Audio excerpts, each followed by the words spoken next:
আজ করব মৌরলা মাছের একটা রেসিপি। তো মৌরলা মাছটাকে আমি পরিষ্কার করে ধুয়ে নিয়েছি। এখন আমি করব বেগুনটাকে কাটবো, সেই সাথে টমেটোটাকেও কেটে নেব। তো বেগুনটাকে আমি এরকমভাবে কেটে নেব।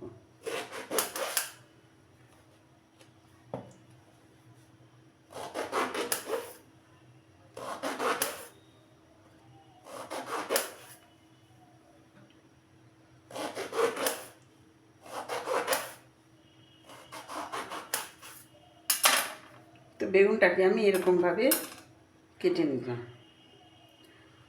যেহেতু মাছটা ছোট মাছ, সেই জন্য বেগুনটাকেও আমি একটু পাতলা সরু করে কেটে নিলাম। তো বেগুনটাকে এরকম সরু করে কেটে নিয়েছি, সেই সাথে টমেটোটাও কেটে নিলাম। সেই সাথে নিয়ে নিলাম মোরলা মাছ। সমস্ত রকম গুঁড়ো মশলার উপকরণ একসাথে মেখে নেব। দিলাম 4টে চেরা কাঁচা লঙ্কা, দিলাম 2 চামচ ধনের গুঁড়ো, দিলাম হলুদ গুঁড়ো, দিলাম একটু লঙ্কার গুঁড়ো, দিলাম নুন, 2 চামচ নুন দিলাম, দিলাম 2 চামচ কাঁচা সর্ষের তেল। এখন আমি এটাকে ভালো করে মেখে নেব। খুব আলতো হাতে এগুলো সমস্ত সব কিছু উপকরণ মাছ একসাথে মেখে নেব।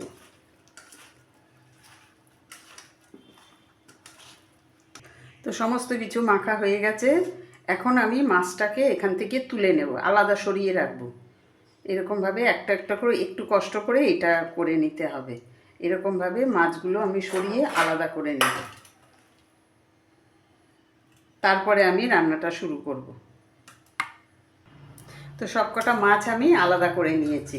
তো মাছটা আলাদা করার একটাই কারণ, যেহেতু আমি এটা আলাদা আলাদা করে ভাজবো না, একসাথে রান্না করব।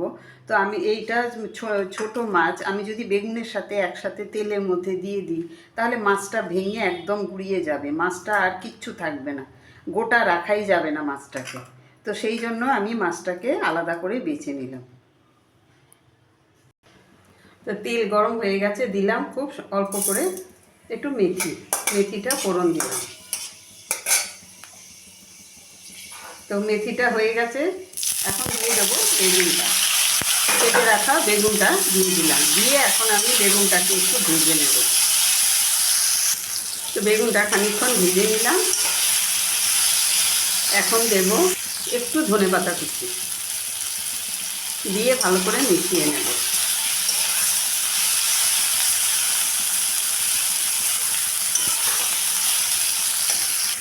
সেই সাথে দিলাম মশলা মাখানো মাছটা। এইবারে মাছটা দিয়ে আমি একটু উল্টে পাল্টে মিশিয়ে নেব।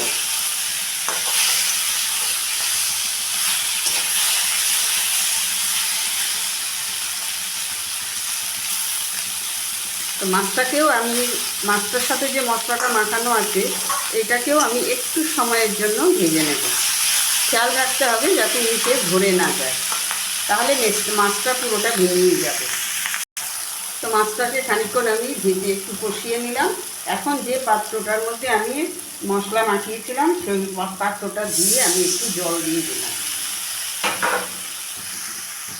এখন আমি গ্যাসের ফ্লেমটাকে লো করে দিয়ে আমি একটু ঢাকা দিয়ে রাখবো মিনিট 5-এর জন্য। ফিরে আসছি আমি 5 মিনিট পর। তো ফিরে এলাম আমি 5 মিনিট পরে রান্না। ঢাকাটা সরিয়ে দিলাম। এখন দিয়ে দিলাম উপর থেকে খানিকটা ধনেপাতা, দিয়ে আমি ধনেপাতাটাকেও খুব আলতো হাতে মিশিয়ে দেব। তো এই রান্নাটা আমার শেখা আমার মার কাছ থেকে। আমার মা এই তরকারিটা বলতো, এই তরকারিটার নাম ছিল তরতরা, মোরলা মাছের তরতরা বা ট্যাংরা মাছের তরতরা। টাটকা মাছ হলেই আমাদের এটা হচ্ছে মানে আমার বাপের বাড়িতে টাটকা মাছ হলেই তখন এই দিয়ে রান্না হতো, বেগুন ধনেপাতা বা শুধু ধনেপাতা টমেটো দিয়ে এরকমভাবে রান্না করতো আমার মা। এই রান্নাটা আমি শিখেছি আমার মায়ের কাছ থেকে। তো রান্না আমার প্রায় শেষের পথে, এখন আমি এটাকে নামিয়ে নেব। তো এই হচ্ছে বাঙাল বাড়ির ছোটো মাছের তরতরা। তো আপনাদের কাছে আমার এই রেসিপিটা কেমন লাগলো আর সেই সাথে আমি একটু দেখাচ্ছি, আমার একটা মাছও কিন্তু ভাঙেনি। এরকমভাবে রান্না করলে একটা মাছও ভাঙবে না।